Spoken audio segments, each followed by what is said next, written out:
Why do some women keep waiting to be rescued, even when they know, deep down, that no one is coming? What hides behind that charming lightness of someone who never learned how to hold her own pain? We live in a time that demands everything from women: strength and sweetness, success and vulnerability, devotion and independence, all at once, but never gives them permission to simply be whole. From an early age, many were taught to please before existing, to take care before understanding, to love before learning how to love themselves. They learned to stay quiet, to smile even when everything hurt, to never ask for too much, to never be a burden, to always wait for someone to notice, to understand, to complete them. But what happens when that person never comes? Or worse, when they come only to repeat, under a different name, the same absence as always? In this video, we'll go deep into one of the most subtle and silent layers of the feminine unconscious, the one that keeps grown women tied to the emotional childhood they never left. We'll talk about the Puella Aeterna, not as a label, but as a mirror that hurts, but also frees. And if you have the courage to look, maybe today will be the day that silent waiting inside you finally ends. Carl Jung called her the Puella Aeterna, the woman who grows older, but never truly grows up, the one whose soul is suspended in an endless adolescence, who dreams of perfect love but fears the weight of reality, who craves to be held but avoids carrying her own pain, who seems light, charming, full of spirit, yet inside is frozen by the fear of not being loved. This isn't just a poetic metaphor, it's an archetype, a real psychological pattern formed not by accident, but by emotional wounds that shaped how this woman learned to survive. The eternal girl is not weak. She is someone who was taught never to be too strong, never to cause discomfort, to depend emotionally on someone to rescue her, so she'd never have to carry her own world. She isn't waiting for a man. She's waiting to be saved from herself. In Jungian mythology, this pattern emerges when the feminine psyche remains stuck in the charming girl persona, the one who pleases, who waits, who dreams of someone to finally make her whole. But this dream, instead of freeing her, becomes the very prison. And maybe that's why her relationships often turn into a loop of idealization and disappointment. Because until the girl dies, the woman cannot be born. This video is about that, about the quiet pattern that traps so many women in repeating stories. And if you're still here, maybe some part of you has already started waking up. Over the next few minutes, you'll understand why this pattern was formed, how it sabotages your relationships, decisions, and sense of self, and most importantly, how to finally free the woman you're becoming. Now that the mirror is clean, it's time to see what it reflects. Maybe you'll see yourself, maybe someone you love. But one thing is certain, no one walks away unchanged after looking this deep. Let's begin. Every fragile tree has a neglected root, and every woman who fears growing up was shaped by emotional soil where trust was never properly nourished. The Puella Aeterna is not a conscious choice. She is the echo of a past that still screams, even in silence. Carl Jung once said that everything we ignore in the conscious returns in the unconscious as fate. In other words, what you don't understand about yourself begins to control your life without your awareness. That's why, in this video, we're going to dig up what's been buried. We're going to name the patterns, break the loops, and uncover what's keeping you stuck, even if you think you've already moved on. It won't be easy, but it will be clear. And by the end, you'll see what no one ever taught you about maturing from within. Women who carry this pattern usually don't realize it, because it's not about remembering one obvious trauma. It's about recognizing subtle absences, invisible messages that shaped your entire understanding of love, pain, and identity. This is exactly how the emotional immaturity pattern forms. Maybe you grew up surrounded by love, but not by autonomy. Maybe you never heard, "You've got this." Maybe your mistakes were fixed before they even happened, and in the name of care, you were denied wholeness. Excessive protection teaches, silently, you can't do this alone. You need to be saved. And so, the girl grows up, or rather, gets older without ever maturing. She fears responsibility. She confuses independence with loneliness. She avoids reality like someone afraid of the dark. And she dreams of a relationship that will protect her from herself. But sometimes, it wasn't overprotection. Sometimes, it was the opposite. Abandonment, absence, emotional coldness, parents who were physically present but emotionally gone, caregivers who demanded perfection but never taught warmth. Some women were forced to grow up too soon. Others were never allowed to grow up at all. These wounds shape how a woman interacts with the world. She becomes kind but unsure, strong but tired, desired but hollow. She's used to putting others first, and when she tries to show up for herself, she feels guilty. She's unsure of what she feels, what she needs, what she wants.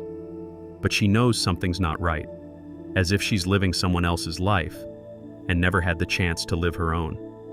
And in that identity void, the Puella Aeterna archetype finds fertile ground. She idealizes relationships to feel complete. She hopes someone will read her pain without her needing to speak. She clings to promises, even when the facts scream otherwise. And she repeats the same patterns, always feeling like it's almost working, but never does. This woman is not weak, she is fragmented.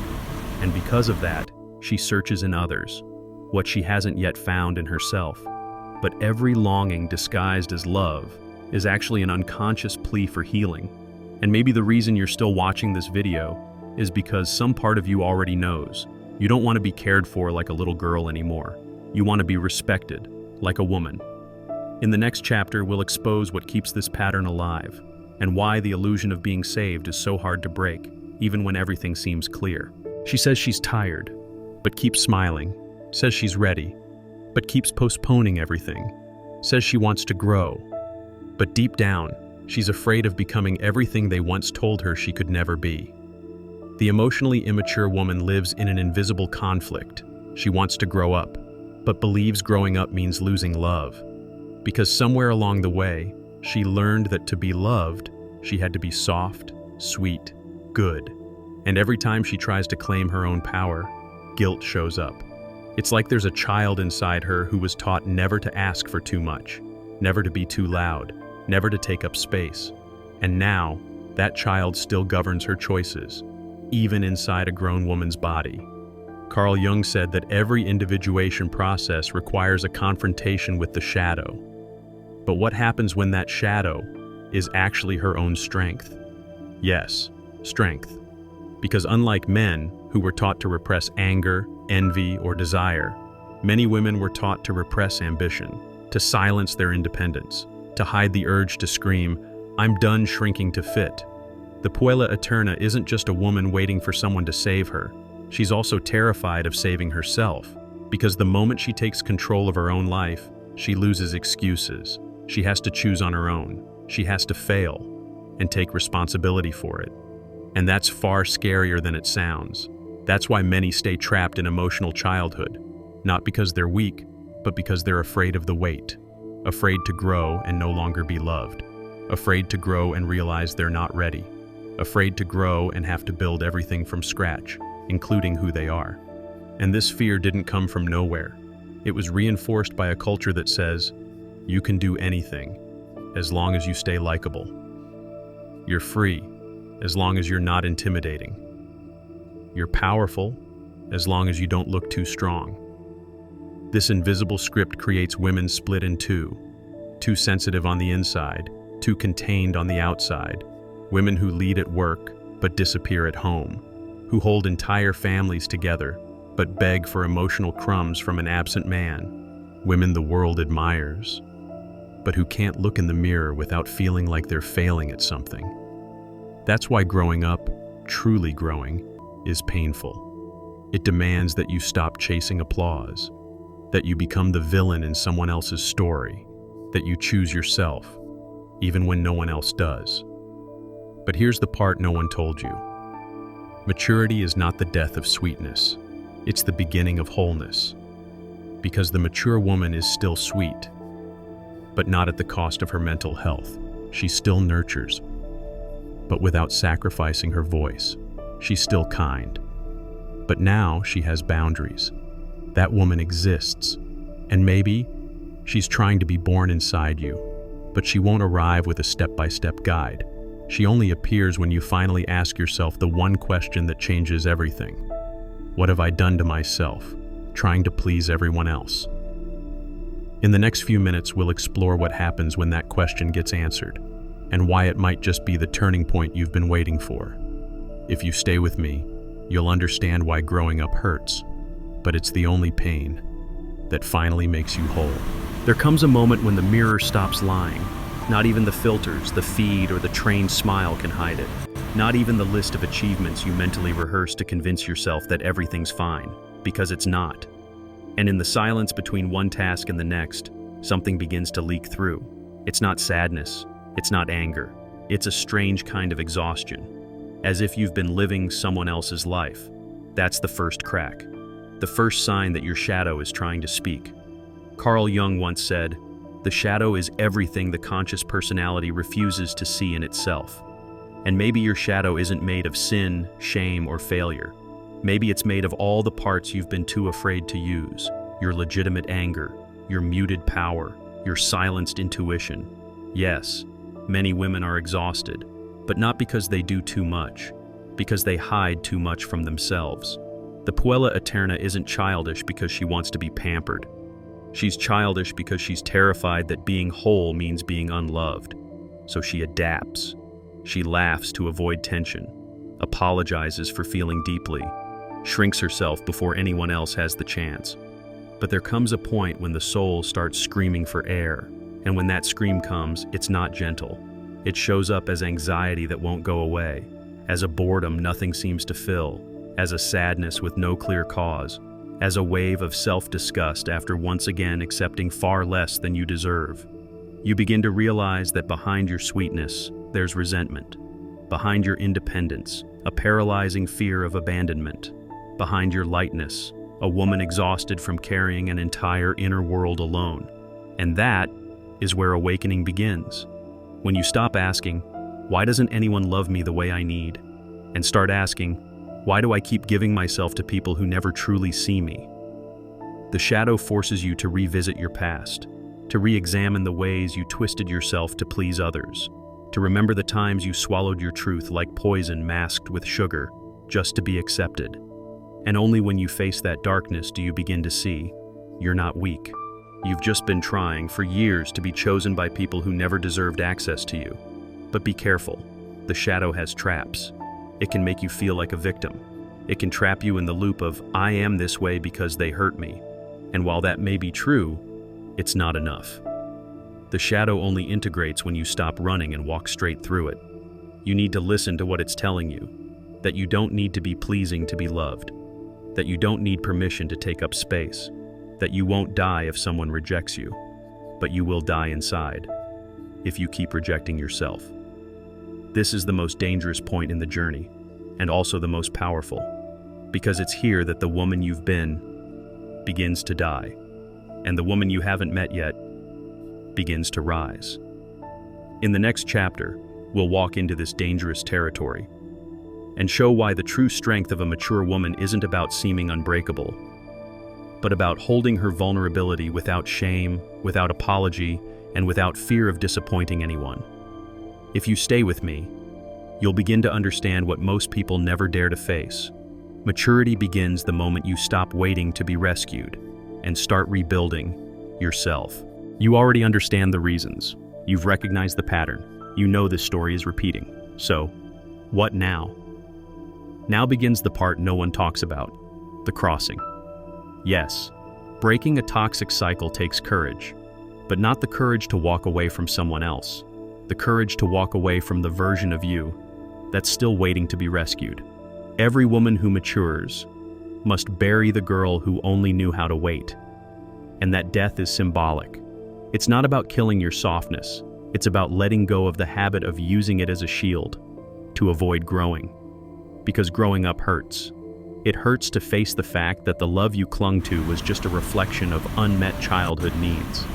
It hurts to realize you built your own emotional cage, It hurts to admit that part of what you called hope was really just the fear of being alone. But that's where everything starts to shift. The first practice is simple, but brutal. Stop listening to yourself only with emotional ears. Start writing. Write it all. What you feel, what you tolerated, what you promised yourself, and broke. Put on paper the truth your mind keeps trying to romanticize. Naming what's destroying you is the first step out. The second practice, disconnect from hope. No, not from love. From the kind of hope that clings to repetition. You don't have to keep believing that, with time, he'll change. He won't. Because he served a purpose for your unconscious, while you still needed to believe love was earned through pain. The third practice, rebuild your emotional blueprint. You were raised to think love hurts. So when it doesn't hurt, you doubt it. When someone treats you well every day, you feel bored. When there's no chaos, you feel like something's missing. That's not your fault. It's just what your psyche was trained to call home. But if your normal keeps breaking you, then maybe it's time to redefine normal.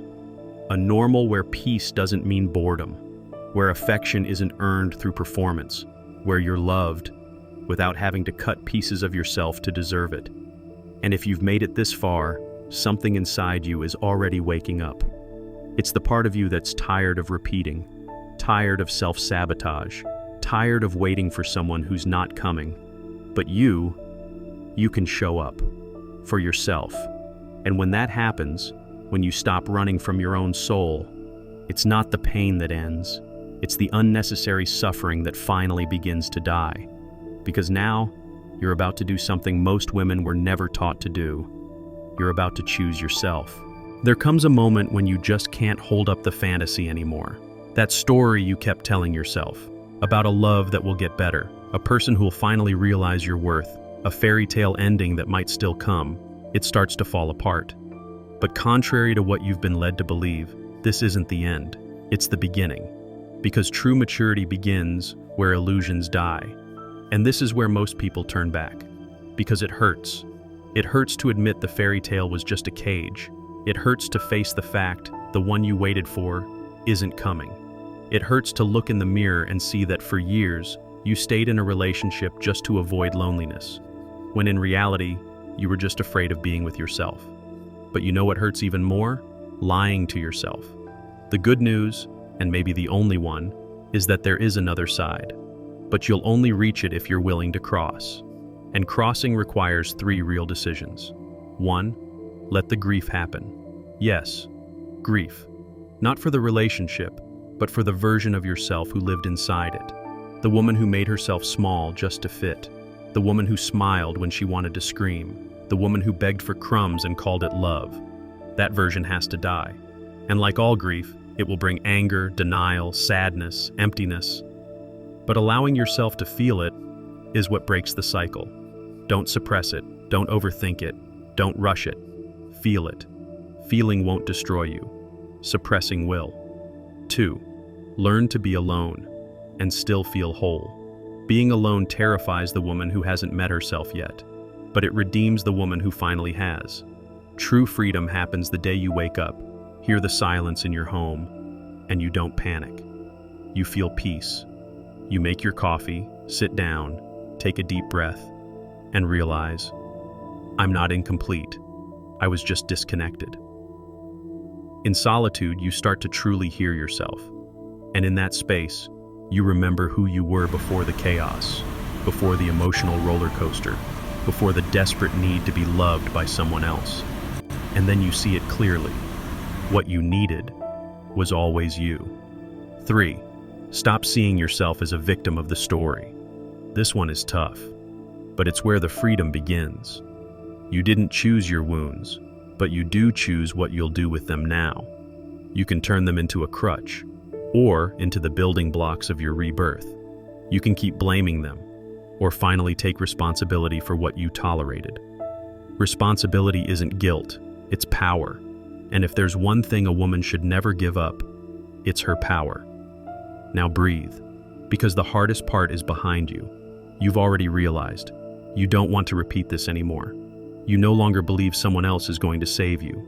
And yes, The road ahead will still have holes, memories, temptations, but your journey has already begun.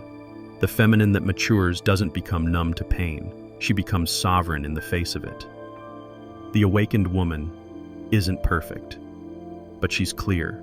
She feels fear and moves forward anyway. She feels longing and still doesn't go back. She hears the voice of the past, but no longer obeys it. She learns to love herself without an audience, to respect herself without applause, to stand whole without anyone else needing to see.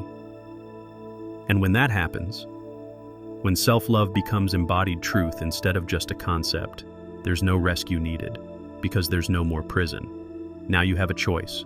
You can watch this video, get emotional, and go back to the cycle. Or you can choose that this is the end and the first beginning. Because the woman you're becoming doesn't need to wait anymore. She's already arrived.